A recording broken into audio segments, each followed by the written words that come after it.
what was I supposed to talk about next?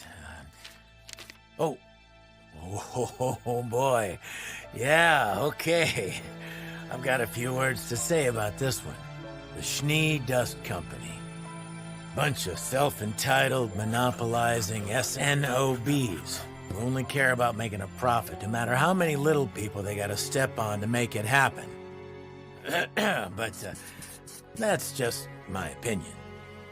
As you all know, our survival in the world of Remnant depends almost entirely on a crystallized substance known as dust. It powers our cities, fuels our machines, and gives us a fighting chance against the creatures of Grimm. Which means it's extremely valuable. Nowadays, it's almost impossible to buy dust products without the Schnee Company snowflake stamped on the box. But it didn't always used to be that way. Nicholas Schnee was the son of a dust miner turned soldier. Born just after the Great War, he found himself at the perfect point in history to take full advantage of the world's next industrial revolution. The Kingdom of Mantle, soon to be Atlas, was in a transformative period.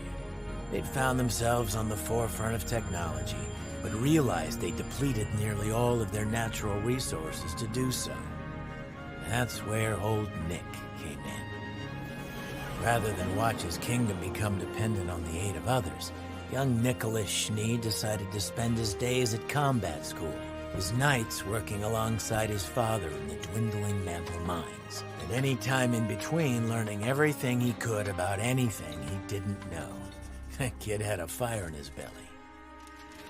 When his father died, he left his son everything he had. It wasn't much, but it was enough for Nick to set his plan into action. He left school, rallied all the men he could afford, and set out on an expedition to find a dust deposit that could revitalize his kingdom. And wouldn't you know, he actually pulled it off. Fast forward just a few years and the name Schnee suddenly meant something. Quality, affordability, trust. See, all those years spent in combat school were so that Nick could personally oversee every new expedition. People appreciate a man who's willing to stick his neck out for them. And it's how the Schnee Dust Company earned the business of every kingdom in Remnant. Unfortunately, it's also what led to an early retirement.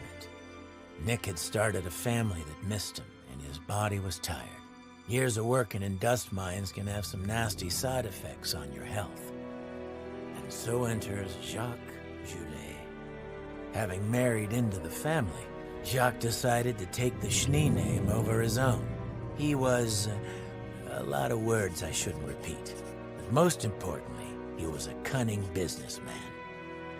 Jacques managed to convince Nicholas that he was the perfect man to run the SDC in his place. And from a certain point of view, he was right.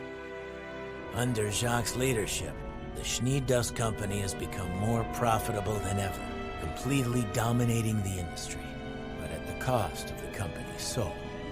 Cheap labor, dangerous working conditions, doing whatever it takes to destroy the competition.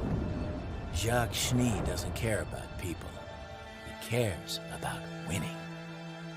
That, and making sure he's got the best damn PR team in the world. The Schnee name still means something today, but as for what it'll mean tomorrow, well, your guess is as good as mine.